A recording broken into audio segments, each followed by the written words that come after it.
अस्सलामुअलैकुम दोस्तों, मेरा नाम है मोहम्मद आसिफ और आप देख रहे हैं मेरा यूट्यूब चैनल। दोस्तों, आज की इस वीडियो में हम बात करने वाले हैं 5G नेटवर्क के बारे में। दोस्तों, क्या 5G टेक्नोलॉजी सेहत के लिए नुकसानदेह है? दोस्तों, न सिर्फ जर्मनी बल्कि दुनिया भर के मोबाइल फोन के नेटवर्क के 5वीं जनरेशन यानी 5G मुतारिफ करवाने की तैयारियां हो रही हैं। और जानिए मोबाइल फोन से निकलने वाले शुआओं के इंसान और ख़ास तौर पर बच्चों की सेहत पर क्या असरात मुरतब होते हैं। मोबाइल फ़ोन नेटवर्क के 5वीं जनरेशन यानी 5G में हाई फ्रीक्वेंसी और बैंडविड्थ इस्तेमाल की जाएगी। इसकी वजह से सारिफीन माजी के मुकाबले में कई गुना तेज़ी से डेटा डाउनलोड और अपलोड कर सकेंगे। इस टेक्नोलॉजी से फी सेकंड 10 गीगाबाइट मुंतकिल हो सकते हैं। अभी तक जीनेट्स के लिए 700 मेगाहर्ट्ज़ से 6 गीगाहर्ट्ज़ की फ्रीक्वेंसी इस्तेमाल की जा रही थी, लेकिन अब 5G में 28 से लेकर 100 गीगाहर्ट्ज़ के दरमियान फ्रीक्वेंसी इस्तेमाल की जाएगी।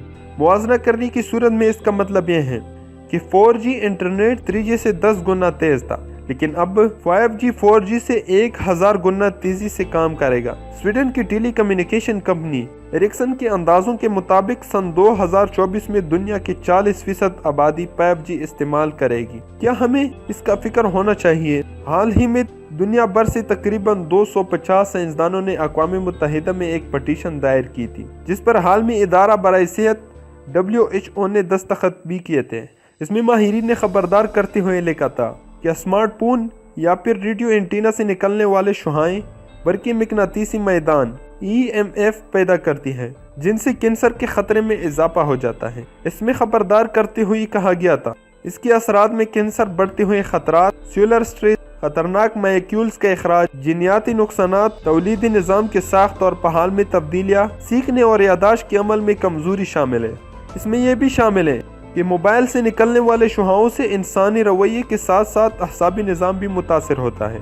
2G, 3G और 4G से मुतल्लिक होने वाले साइंसी मुताले पर मजीद रोशनी डालते हैं कि बरक़ी मकनातीसी मैदान इंसान की सेहत पर क्या असरात छोड़ते हैं। ऐसे मुतालात में ये बात भी सामने आई है कि एक स्मार्टफोन की सिग्नल स्ट्रेस के साथ साथ तौलीदी निज़ाम, इंसानी दिमाग में बरक़ी तब्दीलियों और DNA के नुकसानात भी शामिल हैं।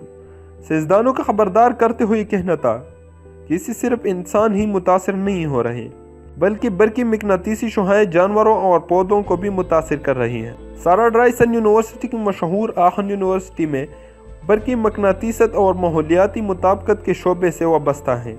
इनका एक अमरीकी तहकीक का हवाला देते हुए कहना था कि चूहों को 2 साल के लिए दिन में तकरीबन 9 घंटे बरक़ी मकनातीसी मैदान के ज़रिए असर रखा गया था। 2 साल में चूहे अहसाबी निज़ाम, दिमाग और तौलीदी निज़ाम में तब्दीलियाँ पैदा हो गई थी। DW से गुफ्तगू करते हुए उन्होंने मज़ीद बताया, अगर लहरें मिलीमीटर में और ज़्यादा ताकतवर होगी जैसा कि 5G में हो रहा है, तो अभी तक की निस्बत सूरत हाल मजीद संजीदा हो जाएगी। कुछ साइंसदान बच्चों को लाहक खतरात से खबरदार करते हैं। बच्चों की खोपड़ी छोटी होने और इसकी हड्डियां कमज़ोर होने की वजह से इन शुआओं का इन पर ज़्यादा असर होता है।